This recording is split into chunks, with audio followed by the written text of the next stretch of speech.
ನಾನು ಸಂತೋಷ್ ಕಾಂಬ್ಳೆ ಮಾತಾಡೋದು. ಇವತ್ತಿಂದ ನಾನು ಹಿಸ್ಟ್ರಿ ಕ್ಲಾಸ್ ಮಾಡ್ತಾಯಿದ್ದೀನಿ. ನನಗೆ ತಿಳಿದಿರುವಂಥ ಜ್ಞಾನವನ್ನು ಹಂಚ್ಕೋಬೇಕಂಥೇಳಿ, ಹಾಗೆ ನನಗೂ ಸ್ಟಡಿ ಮಾಡೋದು ಆಗುತ್ತೆ, ಆಮೇಲೆ ನಿಮಗೂ ಹೇಳ್ದಂಗೆ ಆಗುತ್ತೆ ಅಂತ ಹೇಳ್ಕೊಂಡು ನಾನು ಹಿಸ್ಟ್ರಿ ಕ್ಲಾಸ್ ಮಾಡ್ತಾಯಿದ್ದೀನಿ. ಫಸ್ಟಿಗೆ ಕರ್ನಾಟಕದ ಮೊದಲ ಮನೆತನ, ಕರ್ನಾಟಕದಲ್ಲಿ ಹುಟ್ಟಿದ ಮೊಟ್ಟ ಮೊದಲ ಮನೆತನ ಬನವಾಸಿಯ ಕದಂಬರ ಬಗ್ಗೆ ನೋಡೋಣ. ಬನವಾಸಿ ಕದಂಬರ ರಾಜಧಾನಿ ಬನವಾಸಿ. ಶಾತವಾಹನರ ಪತನದ ನಂತರ ಇವರು ರಾಜ್ಯ ಕಟ್ಟಿ ಏಳಿಗೆ ಹೊಂದಿರುವುದಂದರೆ ಬನವಾಸಿಯ ಕದಂಬರು. ಕರ್ನಾಟಕದಲ್ಲಿ ಹುಟ್ಟಿದ ಕನ್ನಡ ಕುಲದ ರಾಜ್ಯ ಮನೆತನ. ಇವರು ಮೊದಲು ಶಾತವಾಹನರ ಸಾಮಂತರ ಅರಸರಾಗಿ ಆಳ್ವಿಕೆ ನಡೆಸಿರ್ತಾರೆ. ಆಮೇಲೆ ಶಾತವಾಹನರ ಪತನ ಉತ್ತರಾಧಿಕಾರಿಗಳಾಗಿ ರಾಜ್ಯವನ್ನು ಆಳ್ತಾರೆ. ಶಾತವಾಹನರ ಪತನ ನಂತರ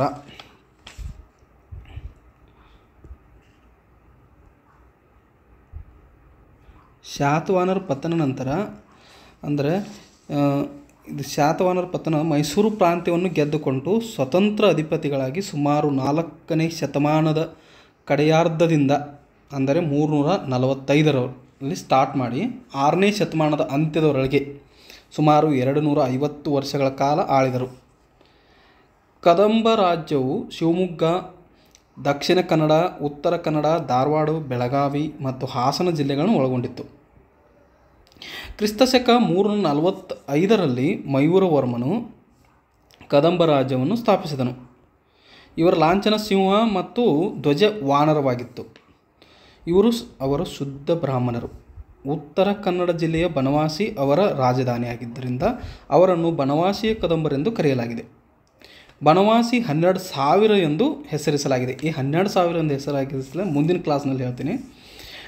ಪ್ರಾಚೀನತೆ. ಬನವಾಸಿ ಅತ್ಯಂತ ಪುರಾತನ ಪಟ್ಟಣ. ಇದು ಗ್ರಾಮ ಅಲ್ಲ, ಪಟ್ಟಣ. ನೋಡ್ಕೊಳ್ಳಿ, ಇದು ನಗರ, ಪಟ್ಟಣ.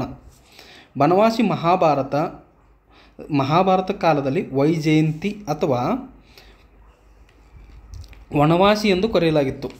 ನೋಡಿ, ಮಹಾಭಾರತದಲ್ಲಿ ಬನವಾಸಿಯ ಬಗ್ಗೆ ಉಲ್ಲೇಖವಿದೆ. ಇವು ಒಂದು ವೇಳೆ ಕ್ವಶನ್ ಈ ಥರ ಬರ್ಬೋದು, ಬನವಾಸಿ ಆಪ್ಷನ್ ಕೊಡ್ಬೋದು, ಬನವಾಸಿ ಮಹಾಭಾರತದಲ್ಲಿ ಉಲ್ಲೇಖವಿದೆ ಎಂದು. ಅಶೋಕ ಚಕ್ರವರ್ತಿಯ ಕಾಲದಲ್ಲಿ ಬೌದ್ಧ ಸನ್ಯಾಸಿಗಳು ಬೌದ್ಧ ಧರ್ಮ ಪ್ರಚಾರಕ್ಕೆಂದು ಬನವಾಸಿಗೆ ಬಂದಿದ್ದರೆಂದು ಬೌದ್ಧ ಗ್ರಂಥಗಳು ತಿಳಿಸುತ್ತವೆ. ಹಾಗೂ ಟಲಾಮಿ ತನ್ನ ಭೂಗೋಳ ಗ್ರಂಥದಲ್ಲಿ ಬನವಾಸಿಯ ಬಗ್ಗೆ ಉಲ್ಲೇಖಿಸಿದ್ದಾನೆ. ಗ್ರೀಕ್ ಚರಿತ್ರಕಾರ ಟಲಾಮಿ ಬನವಾಸಿಯ ಹೆಸರನ್ನು ಉಲ್ಲೇಖ ಮಾಡಿದ್ದಾನೆ. ಏನೆಂದು? ಬೈಜಾಂಟಿಯನ್ ಎಂದು ಕರೆದಿದ್ದಾನೆ. ಬನವಾಸಿ ನಾಡಿಗೆ ಪುರಾತನ ಕಾಲದಲ್ಲಿ ಕುಂತಳ ದೇಶ ಎಂದು ಕರೆಯಲಾಗುತ್ತಿತ್ತು. ಕುಂತಳಾಧಿಪತ್ಯಕ್ಕೆ ಪಲ್ಲವ ಮತ್ತು ಕದಂಬರ ನಡುವೆ ಎಡೆಬಿಡದ ಸಂಘರ್ಷ ನಡೆಯುತ್ತಿತ್ತು. ಕರ್ನಾಟಕ ಆದಿರಾಜರಾದ ಕದಂಬರು ಕುಂತಳ ದೇಶವನ್ನು ಆಳಿದರು.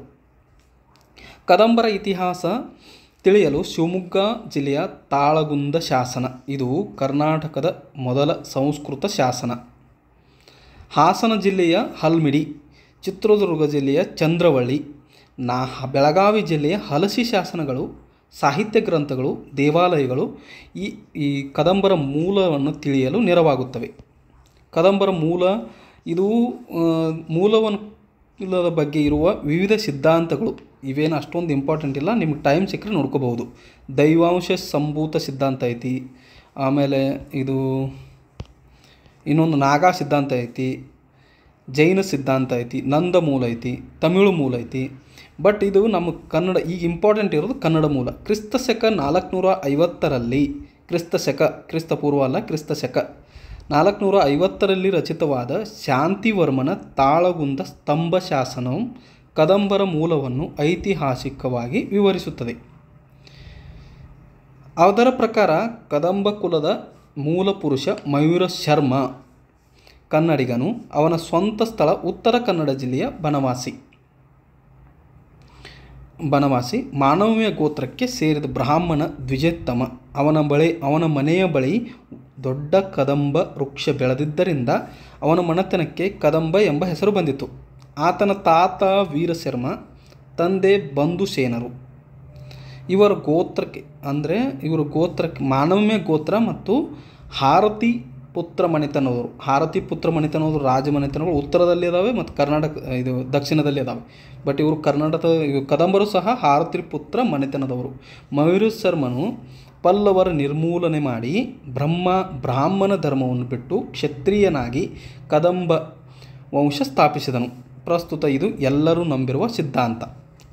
ರಾಜಕೀಯ ಇತಿಹಾಸ ನೋಡುವಾಗ ಮಯೂರವರ್ಮ ಇವನ ಕದಂಬ ಕುಲದ ಸ್ಥಾಪಕ. ಇದು ಕದಂಬ ರಾಜಕೀಯ ಚರಿತ್ರೆ ಮಯೂರವರ್ಮನಿಂದಲೇ ಆರಂಭವಾಗುತ್ತದೆ. ಈ ಕದಂಬ ಕುಲದ ಸ್ಥಾಪಕನೂ ಹೌದು, ಪ್ರಸಿದ್ಧ ದೊರೆ ಹೌದು. ಬನವಾಸಿ ಅವನ ರಾಜಧಾನಿಯಾಗಿತ್ತು. ತಾತ ವೀರಶರ್ಮ ಈಗಾಗಲೇ ಹೇಳಿದ್ರು. ತಂದೆ ಬಂಧುಸೇನ.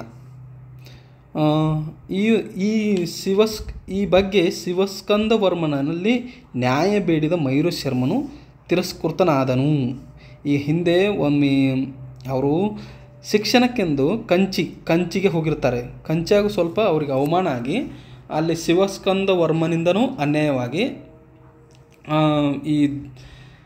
ಅನ್ಯಾಯವಾಗಿ ಕರ್ನಾಟಕಕ್ಕೆ ಬರ್ತಾನೆ. ಇದು ಎಲ್ಲನೂ ಓದ್ಬಿಡೋಣ ತಗೊಳ್ಳಿ.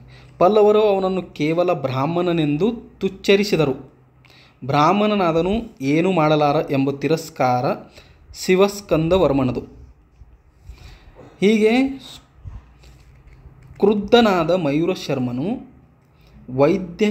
ವೇದಾಧ್ಯಯನವನ್ನು ನಿಲ್ಲಿಸಿ ಪಲ್ಲವರಿಗೆ ಬುದ್ಧಿ ಕಲಿಸಲು ಪಣತೊಟ್ಟು ಕಂಚಿಯಿಂದ ಹೊರಬಿದ್ದನು. ಆತ ಕ್ಷಾತ್ರಿ ವೃತ್ತಿಯನ್ನು ಸ್ವೀಕರಿಸಿದನು.